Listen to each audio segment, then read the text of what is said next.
25ನೇ ಸಾಲಿನ ಹಿಂದಿ ವಿಷಯದಲ್ಲಿ ನಮ್ಮ ಶಾಲೆಯಲ್ಲಿ 100ಕ್ಕೆ 100 ಅಂಕ ಪಡೆದಿರುವಂತಹ ವಿದ್ಯಾರ್ಥಿನಿಯ ಒಂದು ಉತ್ತರ ಪತ್ರಿಕೆ ಐತೆ. ಸೊ ಎಲ್ಲರೂ ಲಕ್ಷ್ಯ ಕೊಟ್ಟು ಈ ಕಡೆ ನೋಡ್ರಿ. ಸೊ ಇವೆಲ್ಲ ನೀವು ನಿಮ್ಮ ಕಡೆ ಏನು ಮಾಡಿದೀನಿ ಮುಂದಂದ್ರೆ ನಿಮ್ಗೆ ಈ ಥರ ಒಂದು ಆನ್ಸರ್ ಶೀಟ್ ಬರ್ತದೆ ನೋಡಿ. ಹೋದ ವರ್ಷ 2025 ಅಂದರೆ ಈ ವರ್ಷ 2025 26. ನೀವೇನು ಬರೀತೀರಿ ಇಲ್ಲಿ ನಿಮ್ಮ ನಂಬರ್ ಕೊಟ್ಟಿರ್ತಾರೆ. ಈಗ ಇಲ್ಲಿ ಡೇಟ್ ಐತಿ 04/2025. ಯಾವ ತಿಂಗಳಲ್ಲಿ ನಡೆದಂತ ನೀವು ಹಾಕಬೇಕು. ಏನಾಗಬೇಕು ಇಲ್ಲಿ ಯಾವ ತಿಂಗಳೊಳಗಡೆ.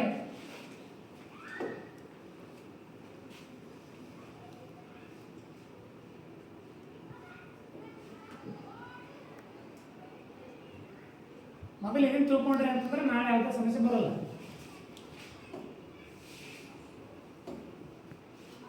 ನಿಮ್ಮ ನೋಂದಣಿ ಸಂಖ್ಯೆ ನಿಮ್ಗೆ ಕಾಣಕತ್ತೈತಿ. ನೀವು ಫಸ್ಟ್ ಏನು ಮಾಡಬೇಕು, ನಿಮಗೆ ನಾಳೆ ಹಾಲ್ ಟಿಕೆಟ್ ಕೊಡ್ತೀವಿ. ಹಾಲ್ ಟಿಕೆಟ್ ಒಳಗಡೆ 2026/00 ಮುಂದೇನೋ ಇರ್ತೈತಿ ಈ ಥರ. ಅದನ್ನೇ ನೀವೇನು ಮಾಡಬೇಕು, ಇದೇ ರೀತಿಯಲ್ಲಿ ಬಾಕ್ಸ್ ಕೊಟ್ಟಿರ್ತಾರಲ್ಲ ಆ ಬಾಕ್ಸ್ ಒಳಗೆ ಒಂದೊಂದು ಅಕ್ಷರಗಳನ್ನು ಮುಗಿಸ್ಬೇಕು. ಫಸ್ಟ್ ಬುಕ್ಲೆಟ್ ನಂಬರ್ ಇರ್ತದೆ. ಈ ಬುಕ್ಲೆಟ್ ನಂಬರಿಂದ ನಿಮ್ದು ವ್ಯಾಲ್ಯೂಯೇಷನ್ ಆಗ್ತದೆ. ಈ ನಂಬರಲ್ಲಿ ನೀವು ನಾಳೆ ಪರೀಕ್ಷೆ ಬರೆಯುವಾಗ ಯಾರ್ದಾದ್ರೂ ಬುಕ್ಲೆಟ್ ಒಳಗಡೆ ಒಂದು ವೇಳೆ ಮ್ಯಾಥ್ಸ್ ಮಿಸ್ ಬಂದಿತ್ತು ಅಂದರೆ ಅಲ್ಲಿ ನೀವೇನಪ್ಪ ಅಂತಂದ್ರೆ ಸೂಪರ್ವೈಸರ್ ಕೇಳಿ ಅದನ್ನು ಸರಿಪಡಿಸೋಬೇಕು. ಮಾಧ್ಯಮ ಯಾವ್ದಾರ ಓದಾಕತ್ತೀರಿ? ಕನ್ನಡ ಓದಾಕತ್ತೀರಿ? ಸರಿ. ವಿಷಯ ಯಾವ್ದೈತಿ? ಹಿಂದಿ ವಿಷಯ. ಸಂಕೇತ ಇಲ್ಲಿ ಕೊಟ್ಟಾರ 61. 61 ಅಂದ್ರೆ ವಿಷಯ ಸಂಕೇತ, H ಅಂದ್ರೆ ಹಿಂದಿ. ಸೊ ಮುಂದೆ ಬರ್ತೀನಿ. ನೀವಲ್ಲಿ ಏನಾದರೂ ಮ್ಯಾಪ್ ಬಳಸಿದ್ರೆ, ನಿಮಗೆ ಮ್ಯಾಪ್ ಇತ್ತು, ಹಿಂದಿ ವಿಷಯದ ಯಾವ್ದು ಮ್ಯಾಪ್ ಬರೋದಿಲ್ಲ, ಹಾಗಾಗಿ ಅಲ್ಲಿ ಡ್ಯಾಶ್ ಇರ್ತೀವಿ. ಪ್ರಥಮ ಉತ್ತರ ಪತ್ರಿಕೆಯಲ್ಲಿ ಬಳಸಿದ ಅಂದ್ರೆ ಇದೊಂದು ಬುಕ್ಲೆಟ್ ಕೊಟ್ಟಾರಲ್ಲ, ಈ ಬುಕ್ಲೆಟ್ ಒಳಗಡೆ ನೀವು ಎಷ್ಟು ಪೇಜ್ ಬರ್ದಿರ ಅನ್ನೋದನ್ನ ಇಲ್ಲಿ ಬರೀಬೇಕು. ಇಲ್ಲಿ ಬರ್ಬಾರ್ದು ಸರ್, ನಾನು 1ರಿಂದ 10 ಪೇಜ್ ಬರ್ದಿದ್ದೀನಿ, ಅಥವಾ 12 ಪೇಜ್ ಬರ್ದಿದ್ದೀನಿ, ಅಥವಾ 20 ಪೇಜ್ ಬರ್ದಿದ್ದೀನಿ. ಹೆಚ್ಚುವರಿಗೆ ಏನಾದರೂ ಬಳಸಿದ್ರೆ, ಇಲ್ಲಿ ಕೊಟ್ಟಾರ ಹೆಚ್ಚುವರಿ ಉತ್ತರ ಪತ್ರಿಕೆಗಳನ್ನು ಬಳಸಿದ್ರೆ ಅದರ ಸಂಖ್ಯೆಗಳನ್ನ ಇಲ್ಲಿ ಬರೀಬೇಕು. ಟೋಟಲ್ ಎಷ್ಟು ಬರೆದಿದ್ರಿ ಎರಡೂ ಸೇರಿ ಎಷ್ಟು ಬರೆದಿದ್ರಿ ಅನ್ನೋದೇ ಇಲ್ಲಿ ಬಳಸಬೇಕು. ಇನ್ನು ಕೊನೆಗೆ ಏನು ಮಾಡ್ತಾರೆ ಅಂತಂದ್ರೆ, ನಿಮ್ಮ ಸೂಪರ್ವೈಸರ್ ಯಾರಿರ್ತಾರ ನಿಮ್ಮ ಒಂದು ಎಕ್ಸಾಮ್ ಹಾಲಲ್ಲಿ, ಅವರ ಸಹಿ ಕಡ್ಡಾಯವಾಗಿ ನಿಮ್ಮ ಪೇಪರ್ಗೆ ಹಾಕೋದಿಲ್ಲ ಅಂತ ನೋಡ್ಬೇಕು ನೀವು. ಸಹಿ ಮತ್ತು ದಿನಾಂಕ ಇದು ಪೇಪರ್ ವ್ಯಾಲ್ಯೂಯೇಷನ್ ಆಗಲ್ಲ. ಒಂದು ವೇಳೆ ನಿಮ್ಮ ಸಿಗ್ನೇಚರ್ ಅಲ್ಲಿ ಇಲ್ಲ, ಅವರು ಯಾರು ಮೇಲ್ವಿಚಾರಕರಿರ್ತಾರಲ್ಲ ಅವ್ರ ಸಿಗ್ನೇಚರ್ ಇಲ್ಲ ಅಂತಂದ್ರೆ ಏನಾಗ್ತದ, ನಿಮ್ಮ ಪೇಪರ್ ವ್ಯಾಲ್ಯೂಯೇಷನ್ ಆಗೋದಿಲ್ಲ. ಸೊ ಇಲ್ಲಿ ಮುಖಪುಟ ಆಯ್ತು. ಇನ್ನು ಇಲ್ಲಿ ನೀವೆಲ್ಲ ನೋಡ್ಬೋದು ಅವ್ರು ವ್ಯಾಲ್ಯೂಯೇಷನ್ ಹೆಂಗ್ ಮಾಡ್ಯಾರ. ಇಲ್ಲಿ ನೋಡ್ರಿ, 1ರಿಂದ 10 ಅಂಕಕ್ಕೆ ನಿಮ್ಗೆ ಏನಂತ 1 ಅಂಕದ ಪ್ರಶ್ನೆ ಇರ್ತಾವ. ಅದರಲ್ಲಿ 5 ಎಷ್ಟಿರ್ತಾವ್ರಿ? ಬಹು ಆಯ್ಕೆ ಪ್ರಶ್ನೆಗಳಿರ್ತಾವ. ಎಷ್ಟಿರ್ತಾವ್ರಿ? 5, 6, 5 ಇರ್ತಾವ ಇಲ್ಲ 8 ಇರ್ತಾವ? ಕರೆಕ್ಟ್ ಆಗಿ ಹೇಳ್ರಿ. Very good. 8 ಏನಿರ್ತಾವ ನಿಮ್ಗೆ ಬಹು ಆಯ್ಕೆ ಪ್ರಶ್ನೆಗಳಿರ್ತಾವ. 8 ಬಹು ಆಯ್ಕೆಗಳು ಇಲ್ಲಿ ಕೊಟ್ಟಾರಿಲ್ಲ. 8ರಿಂದ ಮತ್ತ ಅನುರೂಪತೆ ಎಷ್ಟಿರ್ತಾವ? 4 ಪ್ರಶ್ನೆಗಳಿರ್ತಾವ. ಹೌದಿಲ್ರಿ? ಇಲ್ಲ 11ನೇ ಪ್ರಶ್ನೆ ಬರ್ತೀವಿ ನಾವು. 1 ಅಂಕದ ಎಷ್ಟಿರ್ತಾವ? 4 ಪ್ರಶ್ನೆ ಇರ್ತಾವ ಹಿಂದಿ ಒಳಗಡೆ. ಹೌದಾ? ಇನ್ನು ಮುಂದೆ 17ನೇ ಪ್ರಶ್ನೆ 2 ಅಂಕಕ್ಕೆ ಬರ್ತದ ನೋಡ್ರಿ. 17, 18, 19, 20, 21, 22. 22ನೇ ನಿಮ್ಗೆ 2 ಅಂಕ ಕ್ವಶನ್ ಮುಂದೆ ಹೋಗ್ತಾವ. ಅಲ್ಲಿ ಮುಂದೆ ಕೊಟ್ಟಾರ ಎಷ್ಟು ಅಂಕಗಳಿಗೆ ತಗೊಂಡಾರ, ನಾನು ಹೇಳ್ಕೊತ ಹೋಗ್ತೀನಿ ಮುಂದೆ. ಸೊ ಈ ರೀತಿ ನಿಮ್ಗೆ ಅವರು ಟೋಟಲ್ ಈ ಕಾಲಮ್ದಾಗ ಈ ರೀತಿ ಮಾರ್ಕ್ಸ್ ಹಾಕಿ ಇದು ವ್ಯಾಲ್ಯೂಯೇಷನ್ ಮಾಡುವಂಥ ಒಂದು ಪದ್ಧತಿ ಅದ. ನೀವೆಲ್ಲ ಇಲ್ಲಿ ನೋಡ್ರಿ, ಕೆಳಗಡೆ ಏನ್ ಮಾಡ್ತಾರೆ ಅಂದ್ರೆ ಗ್ರ್ಯಾಂಡ್ ಟೋಟಲ್ ಎಷ್ಟು ಈ ವಿದ್ಯಾರ್ಥಿನಿ ಈ ವರ್ಷ ಅಂದ್ರೆ 2025 ಈ ಪರೀಕ್ಷೆಗೆ ಎಷ್ಟು ತಗೊಂಡಾಳ? 73 ಅಂಕಗಳನ್ನ. ಇದು ಬೇರೆ ಯಾರ್ದು ಅಲ್ಲ, ಹೋದ ವರ್ಷ ಬರ್ತಿರೋಂತಹ ಸೌಮ್ಯ ನಲ್ವಡಿ ಪೇಪರ್ ಇದು. ಯಾರ್ರಿ? ಸೌಮ್ಯ ನಲ್ವಡಿ. ಸೊ ಅವ ಯಾವ ರೀತಿ ಬರ್ದಾನ ಅಂತ ನೋಡಿ ಸ್ವಲ್ಪ ನೋಡ್ರಿ ನೀವೆಲ್ಲ.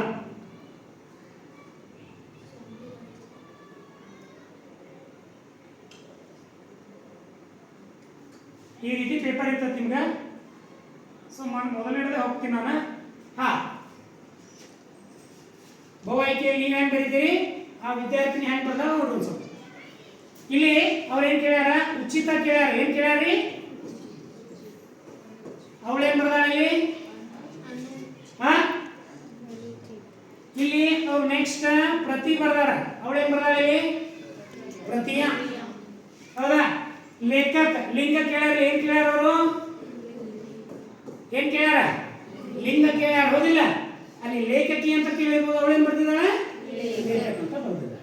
ಸೊ ಇಲ್ಲಿ ಏನ್ ಕೊಟ್ಟಾರ? ಪ್ರಶ್ನಾರ್ಥಕ ಚಿಹ್ನೆ ಹೆಂಗ್ ಬರ್ತದ? ಪ್ರಶ್ನಾರ್ಥಕ ಚಿಹ್ನೆ ಬರ್ತಾಯಿಲ್ಲ ಪ್ರಶ್ನವಾಚಕ ಅಂತ ಹೇಳಿ ಬರ್ತಾಯಿಲ್ಲ. ಪಾಸ್ ಆಗೋದಿಲ್ಲ ಆಗತ್ತೀನಿ ನಾನು. ಎಷ್ಟು ಕೇಳ್ಯಾರ ಅವ್ರು ಈ ವರ್ಷ ಪಾಸ್ ಆಗ್ಲಿಕ್ಕೆ? ಒಂದು ವಿಷಯ 33 ಅಂಕ ಬೀಳ್ಬೇಕು. ಮೊದಲು 35 ಬಿದ್ರೆ ಪಾಸ್ ಅಂತ ಇತ್ತು. ಈ ವರ್ಷ ಏನ್ ಮಾಡ್ಯಾರ? 13 ಪ್ಲಸ್ 20 ಎಷ್ಟಾಯ್ತ್ರಿ? 33. ಸೊ ಅದಕ್ಕೆ ಯಾವ ರೀತಿ ಬರೀಬೇಕು ಅನ್ನೋದಕ್ಕೆ ನಿಮ್ಗೊಂದು ಉದಾಹರಣೆ ತಂದಿ ನಾನು. ಸರ್ ನಾವು ಪೂರ್ಣ ವಾಕ್ಯದ ಬರೀಬೇಕು. ಎಲ್ಲರೂ ಏನ್ ಮಾಡ್ತೀವಿ? ನೀಟ್ನೆಸ್ ಎಷ್ಟಾಯ್ತು ನೋಡ್ರಿ ಪೇಪರ್. ಸ್ವಚ್ಛದಲ್ಲ? ಹೌದಾ? ಏನ್ ಮಾಡ್ಯಾರ? ಫಸ್ಟ್ ರೋಮನ್ ಸಂಖ್ಯೆ ಹಾಕ್ಯಾರ. 1 2 3 4 5 6 7 8 ಅಂಕಿಗಳು ಹಾಕ್ಯಾರ. ಅದ್ರ ಜೊತೆಗೆ ಇನ್ನೊಂದು ಇಂಪಾರ್ಟೆಂಟ್ ನೋಡ್ರಿ, ನೀವು ಏನ್ ಹಾಕ್ಯಾರಿಲ್ಲ ಅವರು? ಉತ್ತರ ಎಷ್ಟನೇ ಆಪ್ಷನ್ಸ್? ಎ ಅದೋ, ಸಿ ಅದೋ, ಬಿ ಅದೋ? ಮಾಡ್ಯಾರಿಲ್ರಿ? ಮಾಡ್ಯಾರಿಲ್ಲ? ಸೊ ಈ ರೀತಿ ನೀವು ಬರೆದಾಗ 8 ಔಟ್ ಆಫ್ 8 ತಗೋತೀರಿ. ಎದ್ರಾಗ? ಇದು ನನ್ನ ವಿಷಯ ಅಷ್ಟೇ ಅಲ್ಲ, ಉಳಿದ 5 ವಿಷಯಗಳಲ್ಲಿ ಏನಾಗಬೇಕು ನಿಮ್ಗೆ ಇದೇ ರೀತಿ ಉತ್ತರನೇ ಬರೀಬೇಕು. ಸರ್ ಅನುರೂಪತೆ ಹೆಂಗ್ ಬರ್ದಾರ ನೋಡಿ ಒಂದು ಸ್ವಲ್ಪ.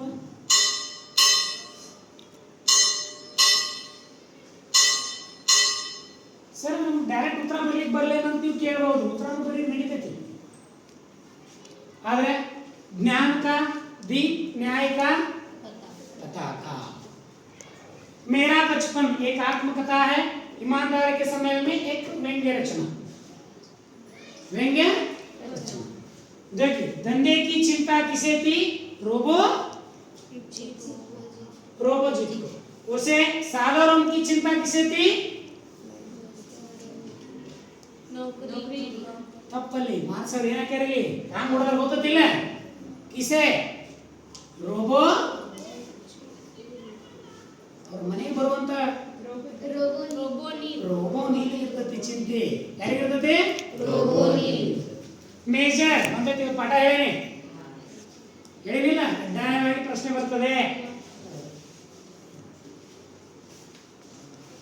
ರಾಜು ಕೆ ನೇತಾ ಕೌನ್ ಹೈ? ಅಂಗ.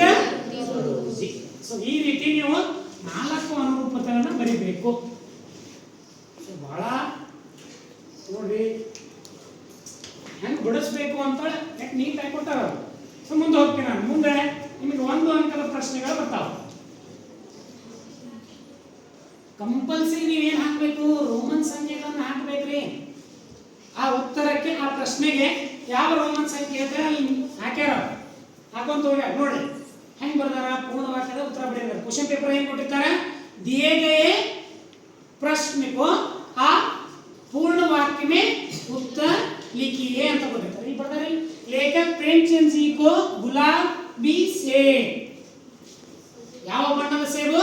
गुलाबी बಣ್ಣದ ಸೇಬು नजर आए। लेखक पहने के कपड़े ನೋಡ್ರಿ कहां दबकर सोए ಅಂತ ಪ್ರಶ್ನೆ ಕೇಳ್ಯಾರ.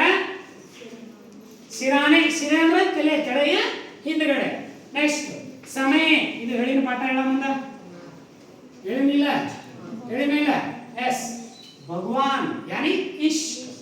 ಯಶೋದ್ ನೀವು ನೆಕ್ಸ್ಟ್ ಪಾಠ ಬರ್ತದ ಮುಂದೆ ಹೇಳ್ತೀನಿ. ಕಿಸ್ಕಿ ಕಸಂ ಖಾತಿ ಹೈ? ಗೋಧನ್ ಕಿ ಕಸಂ ಖಾತಿ ಹೈ. ಗೋಧನ್ ಅಂದ್ರೇನು? ಆಕಳು ಹೇಳ್ತೀವಿ. ಸೊ ಇಷ್ಟು ನಿಮಗೆ 1 ಅಂಕದ ಪ್ರಶ್ನೆಗಳು ಎಲ್ಲಿ ಮಟ್ಟ ಬರ್ತಾವ? 16. 1ರಿಂದ 16 ನೆನಪಿರಲಿ. 1 ಅಂಕದ ಪ್ರಶ್ನೆಗಳು ಎಷ್ಟು? ಬಟ್ ನಿಮಗೆ ರಿಟರ್ನ್ ಒಳಗೆ ಎಷ್ಟು ಬೇಕು ಅಂಕ? 13. 1 ಅಂಕದ ಬರೆದ್ರೆ ಎಷ್ಟು ಹಾಕಿರಿ ನೀವು? ಹಾಕಿರಲಿಲ್ಲ. ಸೊ ಮುಂದೆ ಹೋಗ್ತೀನಿ. ಸರ್ 1 ಅಂಕದಕ್ಕೆ ಎಷ್ಟು ಉತ್ತರ ಕೊಡ್ಬೇಕು ನಾವು? 1 ಅಂಕಕ್ಕೆ ಎಷ್ಟು ಬರೀಬೇಕು? 1 ಲೈನ್ ಐತಿ, 2 ಐತಿ, 3 ಐತಿ. 2 ಅಂಕಕ್ಕೆ ಡಿವೈಡ್ ಹೆಂಗ್ ಮಾಡ್ತಾನಂದ್ರೆ 1 ಲೈನಿಗೆ बड़े लाइन पर उत्तर अंक ಕೊಡಲ್ರಿ. कश्मीरी से पाठ का कवि कौन है? प्रेमचंद जी। खरीदारी करते समय क्या करना चाहिए? ಇಲ್ಲಿ ನೋಡಿರಿ ಹಾ ಇಲ್ಲೊಂದು ಸ್ವಲ್ಪ ರೇಟಿಂಗ್ ಕಾಣತೈತಿ ನಿಮ್ಗೆ ಅವ್ರು ಎಲ್ಲೆಲ್ಲಿ ಪಾಯಿಂಟ್ ಮಾಡ್ಯಾರ ನೋಡಿ 2 ಅಂಕ ನಿಮ್ಗೆ ಎಲ್ಲಿ ಕೊಟ್ಟಾರ ತಿಳ್ಕೊಂಡ್ರಿ ನೀವು ಪೂರ್ತಿ ಪ್ಯಾರಾ ಅಲ್ಲ ಒಂದು ಸಾವಧಾನಿ ಕೊಟ್ಟಾರ ಇನ್ನೊಂದು ಧೋಖಾ ಖಾನೆ ಕಿ ಏನ್ರಿ ಧೋಖಾ ಖಾನೆ ಕಿ ಇಲ್ಲಿ ನೋಡ್ರಿ ಆಯ್ತಾ ಎಷ್ಟು ಬರ್ದಾಳ ನೋಡಕಿ ಆ ಹುಡುಗಿ ನಿಮ್ಮ ಕಣ್ಣು ಮುಂದೆ ಈಗ ಐತಿ ಹಾ ನಿಮ್ಮ ಸಂಬಂಧಪಟ್ಟ ನಾ ಹೇಳಿದೆ ಸೆಕೆಂಡ್ ಸೆಮಿಸ್ಟರ್ಗೆ ಬರುವಂತ ಏನು ಸಿಲೆಬಸ್ ಅಲ್ಲ ಅದ್ರ ಮೇಲೆ ನಿಮ್ಗೆ ಏನದ ಅತಿ ಹೆಚ್ಚು ಅಂಕಗಳು ಬಿಡುವಂತ ಸಾಧ್ಯತೆ ಇರ್ತದ ಅತಿ ಹೆಚ್ಚು ನಿಮ್ಗೆ 50% ಸೆಕೆಂಡ್ ಸೆಮಿಸ್ಟರ್ ಪಾಠದ ಮೇಲೆ ಕ್ವಶನ್ ಕೇಳ್ತಾರೆ ಇನ್ನು ಉಳಿದ 30 ಏನಪ್ಪ ಅಂತಂದ್ರೆ ಫಸ್ಟ್ ಸೆಮಿಸ್ಟರ್ ಇರ್ತಾವ ದಯವಿಟ್ಟು ಈ ಸೆಕೆಂಡ್ ಸೆಮಿಸ್ಟರ್ ಏನು 2-3 ತಿಂಗಳದಾಗ ಬಹಳ ಗಂಭೀರತೆಯಿಂದ ಇರಬೇಕು ನೀವು ಪ್ರತಿಯೊಂದು ಪಾಯಿಂಟ್ ಅನ್ನ ಪ್ರತಿಯೊಂದು ನೋಟ್ಸ್ ಅನ್ನ ಪ್ರತಿಯೊಂದು LBA ಕ್ವಶನ್ಗಳನ್ನು ಸಹ ನೀವು ಗಮನ ಇಟ್ಟು ನೋಡ್ಕೊಂತ ಹೋಗಬೇಕು ಸೊ ಇಲ್ಲಿ ನೋಡ್ಕೊಂತ ಹೋಗ್ತೀರಿ ನೀವು मछली सिक्किम ಏನು आदिवासिಗಳಿಗೆ सिंगापुर आदिवासियों को मकान बनाने के लिए इस तरह सुझाव दिया किस तरह देखिए मछली मेरे पेट में रहने वाले पट्टियों को ध्यान से देखो उसी तरह आप चप्पल बनाओ सर मुझे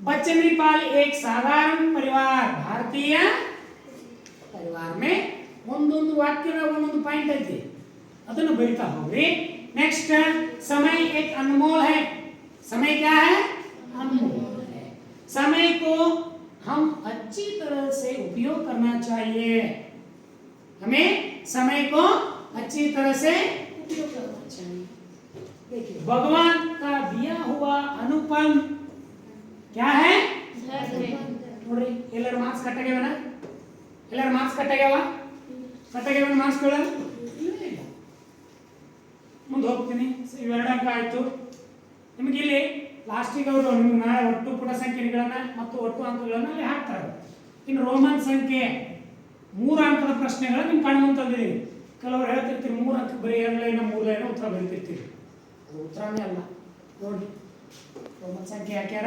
25ನೇ ಪ್ರಶ್ನೆ ನಿಮ್ಗೆ 3 अंक प्रश्न अब्दुल कलाम के घर बहुत आडंबरहीन नहीं थे घर में पॉइंट ನೋಡಿ ನಾ ಪಾಯಿಂಟ್ ಹಾಕಿ ಹೇಳಿದಿಲ್ಲ ಪ್ರತಿಯೊಬ್ಬರಿಗೂ ಹಾಕ್ಯಾರ ಇಲ್ಲ ಅವರ ಸ್ಟಾರ್ ಚಿಹ್ನೆ ಕೊಟ್ಟಾರ ಇಲ್ಲವಾ ಮತ್ತೆ ಎಷ್ಟು ಪಾಯಿಂಟ್ ಅದಾವ 1 2 3 4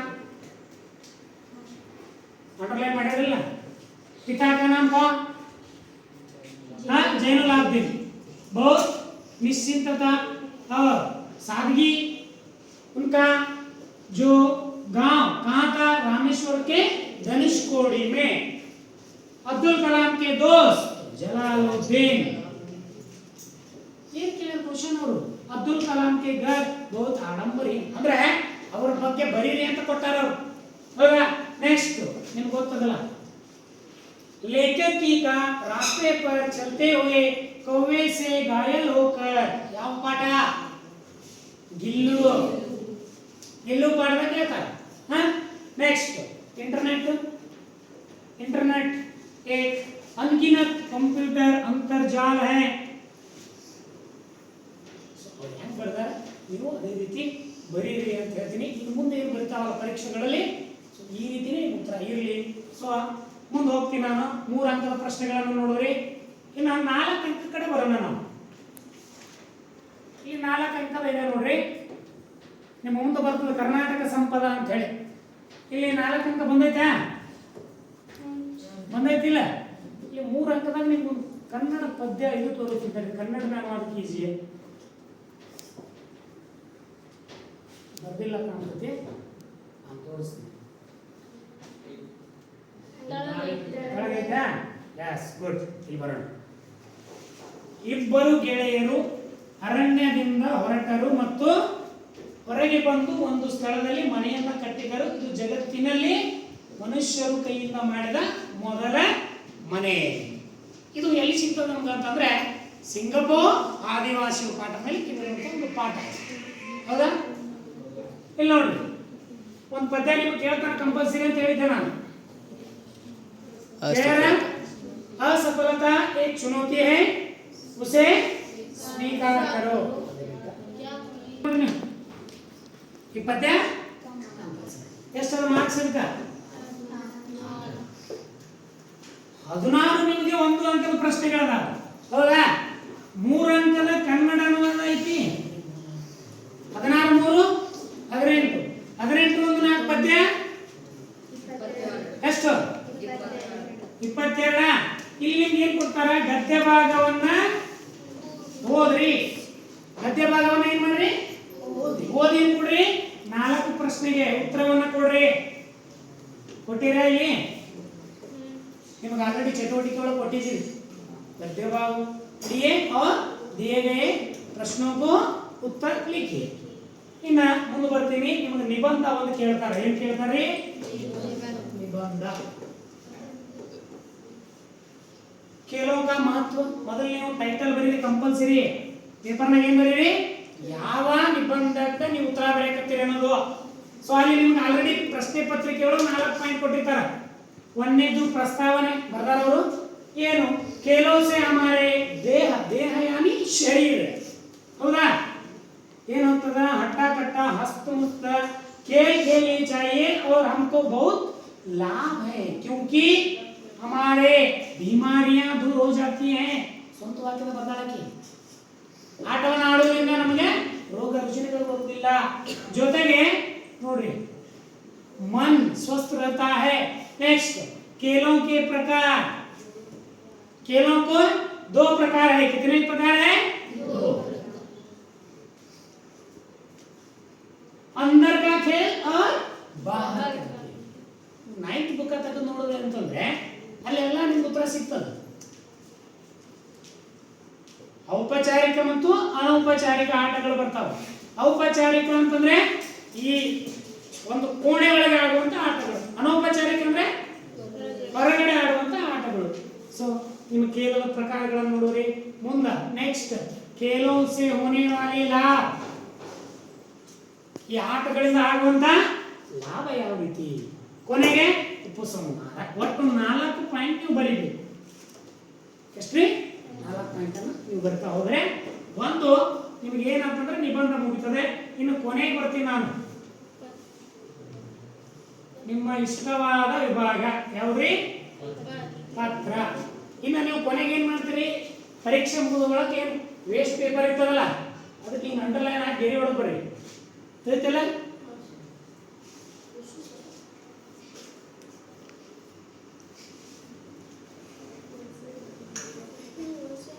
ಹಾ, ಇಲ್ಲಿ ಎಷ್ಟು ಅಂಕ ಬಂದೈತಿ? 5 ಸರ್. 5 ಅಂಕ ಯಾಕೆ ಬಂತು? ಎಲ್ಲಾ ಭಾಗಗಳು ಕರೆಕ್ಟ್ ಆಗಿ ಬರ್ತಾಳ? ನೋಡೋಣ ಬರ್ರಿ. ಒಂದೇ ನಾವು ರೋಮನ್ ಸಂಖ್ಯೆ ಹಾಕಿದ್ವಿ, ಪ್ರಶ್ನೆ ಸಂಖ್ಯೆ ಹಾಕಿದ್ವಿ. फर्स्ट प्रेषक बरीबेक. ಏನು ಬರೀಬೇಕ್ರಿ? प्रेषक. प्रेषक मतलब होता है जो पत्र लिख रहे हैं उन्हें हम क्या कहते हैं? प्रेषक. पहले उनका नाम, पढ़ाई किस स्कूल में पढ़ाई कर रहे हैं और उनकी पता, ಯಾವ ಜಿಲ್ಲೆ. ನೀವು ನೇರವಾಗಿ ಸ್ವಲ್ಪ ಲಕ್ಷ ಕೊಡ್ರಿ. ದಿನಾಂಕ ಹಾಕಿದಾರ, ಕೆಳಗಡೆ ಸ್ಥಳ ಆಯ್ತಾ? ನೋಡ್ರಿ ಇದಕ್ಕೆ ಎಷ್ಟು ಇರ್ತದ? ಹೌದಾ? ಮುಂದೆ ಬರ್ತೀನಿ. ಸೇವಾ ಮೇ ಯಾರಿಗೆ ಪತ್ರ ಬರೆಯಕತ್ತೀನಿ? ಮುಖ್ಯ ಅಧ್ಯಾಪಕ. ಹೌದಾ? ಸೇವಾ ಮೇ ನೋಡ್ರಿ ಇಲ್ಲಿ ಒಂದ್ರ ಕೆಳಗ ಒಂದು ಬರ್ದಾಳ, ಏನು ಬೇರೆ ಕಡೆ ಬರ್ದಾಳ? ಏನೆಲ್ಲ ಈ ಕಡೆ ಇನ್ನೊಂದು ಹೋಗೈತೇನ? ಹಾ, ಪದ್ಧತಿ ಇದೆ. ಯಾವ ರೀತಿ ಪದ್ಧತಿ ಇದೆ? ಸ್ವಲ್ಪ ಪದ್ಧತಿ ಐತಿ. ಒಂದರ ಕೆಳಗಡೆ ಒಂದು ಸ್ಟೆಪ್ ವೈಸ್ ಬರೆಯಕತ್ತಾರ ನೋಡ್ರಿ. ಅವರ ಪತ್ರ ಬರ್ದ್ರಿ, ಯಾರಿಗೆ ಪತ್ರ, ಯಾರಿಗೆ ಬರೆಯಕತ್ತೀರಿ, ಈ ಪದವನ್ನು ಬಳಸ್ಬೇಕು ನೀವು. ಫಸ್ಟ್ ಯಾವ್ದ್ರಿ? ಆದರಣೀಯ ಮಹೋದಯ. ಈ ಕಡೆ ಡಬಲ್ ಡಾಟ್ ಇದನ್ನು ಕಂಪಲ್ಸರಿ ಬರ್ದು ಅವಳು ಇಲ್ಲಿ ಬರೆದಿದ್ದಾಳೆ, ನಡೀತದೆ. ನೀವು ಇನ್ನೊಂದು ಸ್ವಲ್ಪ ಜಾಗ ಬಿಟ್ಟು ಇಲ್ಲಿ ಬರೆದು ವಿಷಯ ಬರೆದು ನಡೀತದೆ, ಏನು ಅಡ್ಡಿಲ್ಲ. ವಿಷಯ 3 दिन की छुट्टी के पत्र. ಎಷ್ಟು ದಿನಗಳ ಚುಟ್ಟಿ? 3 ದಿನಗಳ ಒಂದು ಚುಟ್ಟಿ ಪತ್ರವನ್ನು ಕೊಟ್ಟಿದ್ದಾರೆ. ಸರಿ, ಯಾವ ರೀತಿ ನಾವು ಅಲ್ಲಿ ಬರೀಬೇಕು? ಉಪರೇ ಯಾನಿ ಉಪರ್ ದಿಯೇ ಗಯೇ. ಯಾಕೆ 6 ಭಾಷೆಯಲ್ಲೇ ಬರ್ದಾಳ.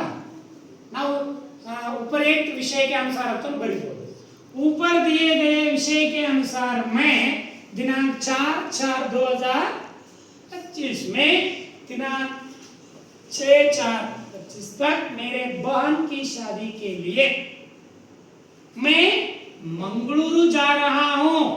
कहाँ जा रहा हूँ? मंगलुरु। इसके लिए मुझे आपकी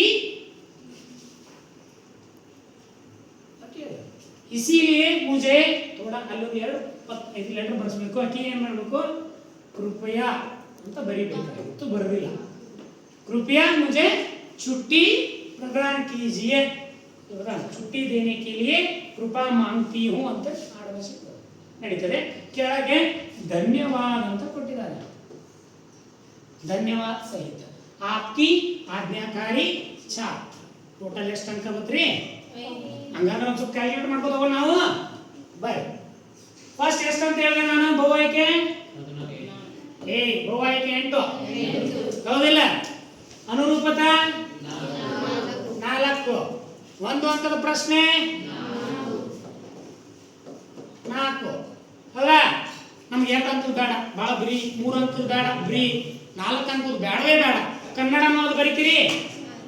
ಕನ್ನಡ ಅನ್ನೋದು ಬರೀತಿರ್ಲಪ್ಪ? ಅಲ್ಲಿ 3 ಅಂಕ. ಒಂದು ಪದ್ಯ ನೀ ಹೆಂಗೆ ಆದ್ರೂ ಒಂದು ಪದ್ಯನ ಬರದೇ ಬರೀತೀನಿ. ಎಷ್ಟು? 4. ಸರ ಹಂಗ ಒಂದು ಸಣ್ಣ ಪತ್ರ ಅಲ್ಲ ಹಂಗೆ ರೆಡಿ ಮಾಡ್ಕೊಂಡ್ ಬಂದಿದ್ದೀನಿ, ಅದನ್ನು ಬರೀತೀನಿ ಅಂತಂದ್ರೆ ಪತ್ರ ಎಷ್ಟು? 5. ಗದ್ಯವನ್ನ ಓದಿ ಬರೀತಿರಲ್ಲ, ಅದು 4. ಟೋಟಲ್ ಎಷ್ಟಾಯ್ತು? ಕೌಂಟ್ ಮಾಡ್ರಿ. 8 4 12 4 16 3 19 4 23 5 28 3 32. ಹಾಗಾದ್ರೆ 32 ನೀವು ತಗೋತೀರಿ. 32 ತಗೋತೀರಿ. ಅಂದ್ರೆ ಅವ್ರು ಹೇಳೋದು ಪಾಸಿಂಗ್ ಎಷ್ಟು ಹೇಳ ನಿಮ್ಗೆ? 33. ಒಂದು ಮಾರ್ಕ್ಸ್ ಬರಂಗಿಲ್ಲ, ಇನ್ನೊಂದು ಎದ್ರಾಗ ಬರೆದ್ರೆ ಒಂದು ಬರ್ತಾವಿಲ್ರಿ? ಸೊ ನೀವಿಷ್ಟು ಪ್ರಯತ್ನ ಮಾಡಬೇಕು ಅಂತ ಹೇಳ್ತೀನಿ. ಸೊ ಇದು ನಿಮ್ಮ ಒಂದು ಬ್ಲೂ ಪ್ರಿಂಟರ್ ಅನ್ಕೋರಿ ಅಥವಾ ಒಂದು ಕನ್ನಡರ ಅನ್ಕೋರಿ. ಸೊ ಈ ರೀತಿ ನೀವು ಬರೀರಿ ಅಂತ ಹೇಳ್ತೀನಿ.